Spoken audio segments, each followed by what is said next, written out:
Welcome students. इस video में हम करेंगे एक्सरसाइज 2.2 का सम नंबर फर्स्ट का थर्ड पार्ट। अगर आप मेरे चैनल पे पहली बार हैं तो मेरे चैनल को सब्सक्राइब कीजिए और बेल आइकन को दबाइए सो दैट आपको इम्पोर्टेंट नोटिफिकेशन टाइमली मिल सके। तो चलिए स्टार्ट करते हैं एक्सरसाइज 2.2 फर्स्ट सम का थर्ड पार्ट। स्टेटमेंट है 6x² -3 -7x। तो देखिए स्टूडेंट्स, यहाँ पर हमारे सामने स्टेटमेंट है 6x² -3 -7x। बट आपको पता है कि यहाँ पर जो स्टेटमेंट की फॉर्मेशन होती है उसमें सबसे पहले x² वाली टर्म रहती है, उसके बाद क्या होती है वो टर्म जिसके साथ कोएफिशिएंट ऑफ x है, उसके बाद ये वाली टर्म लिखी जाएगी, फिर जाके लिखी जाएगी ये कांस्टेंट टर्म। तो चलिए इसको हमें थोड़ा सा रीअरेंज करना पड़ेगा। और इसको रीअरेंज करके कैसे लिखेंगे? सबसे पहले आपकी टर्म आएगी 6x², फिर आएगी वो टर्म जिसके साथ कोएफिशिएंट ऑफ x है, यस यही वाली, -7x। साथ में साइन भी हम इसका उठाएंगे। फिर लास्ट में वो टर्म आएगी जो बच गई, कांस्टेंट टर्म, इट इज़ -3। तो इस इक्वेशन को सबसे पहले हमें इस तरीके से लिखना पड़ेगा, फिर हम सोचते हैं आगे के स्टेप्स।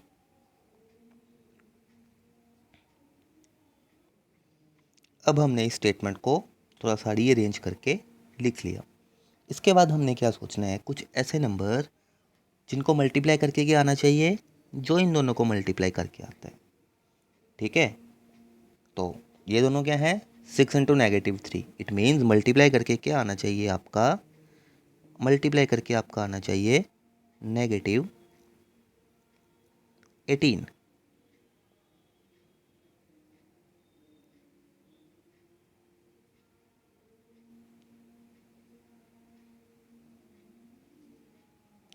हाँ, तो मल्टीप्लाई करके आपका क्या आना चाहिए,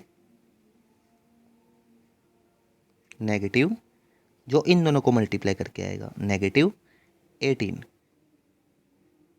एंड प्लस करके क्या आना चाहिए, ऐसे त्रिशूल सी शेप बनाएंगे, प्लस करके आना चाहिए जो बिल्कुल मिडल में है, इट इज़ -7। तो अब नंबर कुछ सोचने पड़ेंगे, मल्टीप्लाई करके -18 आए एंड प्लस करके -7 आए। तो देखिए यहाँ पर ऐसे दो ही नंबर बनते हैं जिनको मल्टीप्लाई करके 18 आता है। एक तो 6 3 ज़ार 18, 9 2 ज़ार 18, और हाँ 18 1 ज़ार 18 भी तो होता है। तो अगर मैं 6 और 3 लूँ, 6 3 ज़ार 18, अगर मैं इन दोनों के ऊपर फोकस करूँ तो देखिए ये दोनों कभी भी प्लस होके या माइनस होके 7 या -7 नहीं बना सकते।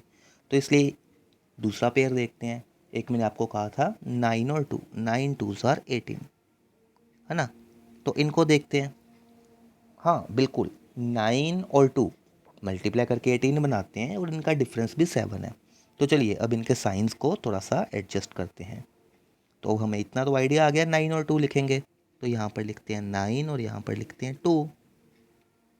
अब क्या है कि प्लस करके देखो, सेकंड वाली कंडीशन में देखो प्लस करके भी नेगेटिव साइन है, इसका मतलब बड़ी फिगर के साथ नेगेटिव रहा होगा। तो हम क्या करेंगे, बड़ी फिगर के साथ नेगेटिव लगा देंगे, यहाँ पर भी और ऊपर भी। अब देखिए कंडीशन बिल्कुल सेटिस्फाई हो रही है, तो हमारे दो नंबर होंगे -9 और 2। तो चलिए हम इनको भी लिख लेते हैं। तो चलिए अब हम इसी स्टेप को स्प्लिट करके, जो नेगेटिव यहाँ पर 7x है, इसी को स्प्लिट करके लिखेंगे -9x एंड +2x। मैं इस स्टेप को कंप्लीट करता हूँ, बाकी ये दोनों टर्म्स एज इट इज़ नीचे उतार देते हैं। ठीक है,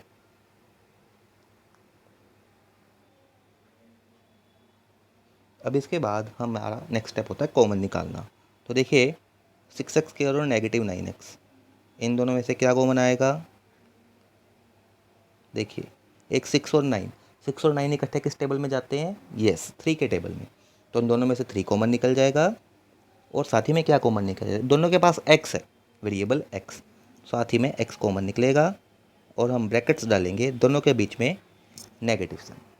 अब देखिए 3 को किससे मल्टीप्लाई करें, 6 आए, यस 2 से, तो सबसे पहले तो लिखेंगे हम 2।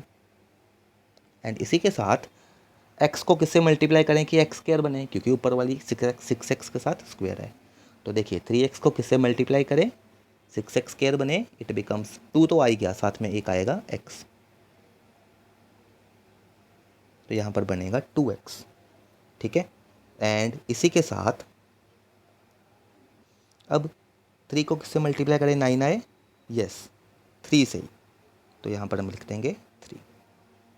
अब आप देखिए ऊपर वाली टर्म्स भी आपकी ऐसे ही बनेंगी, 3x into 2x it become 6x square and 3x को 3 से मल्टीप्लाई करेंगे 9x आ जाएगा। तो चलिए हम इनको भी लिख लेते हैं, ठीक है। इसी तरीके से हम इन दोनों टर्म्स में भी कॉमन निकालते हैं, 2x एंड -3। तो आप देख सकते हैं इन दोनों में से कैसे कॉमन आएगा।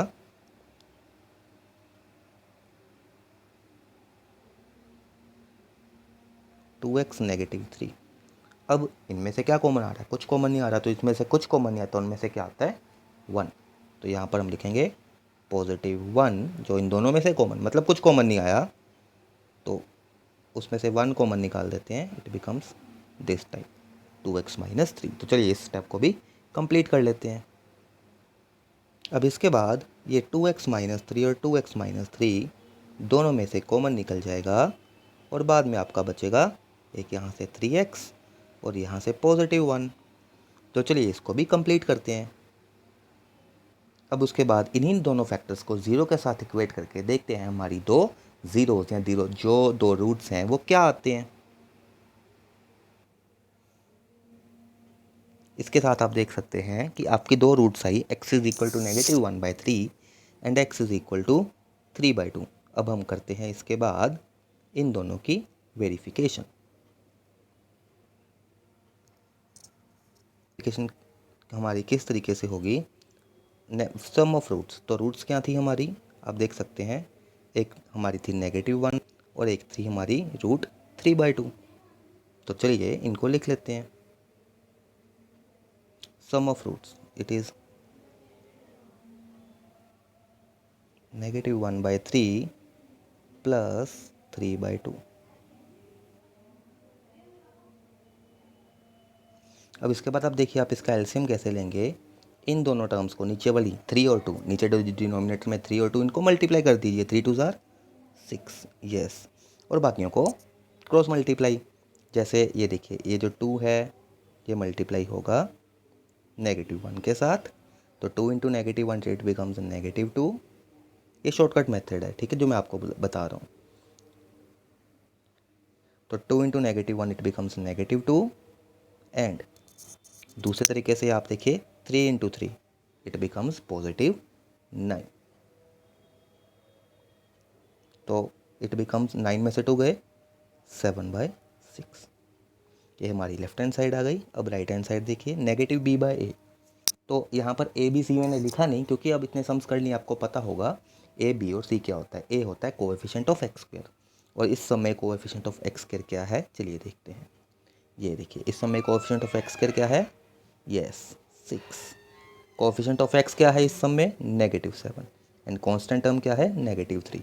तो चलिए हम इन सब को लिख लेते हैं। तो यहाँ पर आपने अभी भी देखा जो हमारा कोएफिशिएंट ऑफ x है वो क्या है हमारा, यस वो है हमारा 7।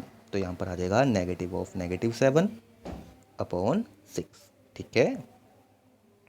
इट बिकम्स -7 अपॉन 6, ठीक है। तो जब आप इसको सिंप्लीफाई करेंगे तो आपका आ जाएगा 7/6। It means left hand side is equal to right hand side. Sum of roots is equal to -b/a। इसके बाद मैं आपको प्रोडक्ट ऑफ रूट्स के भी स्टेप दिखा देता हूँ जो आप अपने आप कर सकते हैं और समझ सकते हैं। तो यहाँ से आप अपने स्टेप्स मैच कर सकते हैं। प्रोडक्ट ऑफ ज़ीरोज़ देख लीजिए हमारा इक्वल आ रहा है। तो इस तरीके से हमारे इस सम का सोल्यूशन जो है कंप्लीट होता है, जिसमें सबसे पहले हम रूट्स बनाते हैं फिर उनका सोल्यूशन। होप आप सबको समझ आया होगा। थैंक्स।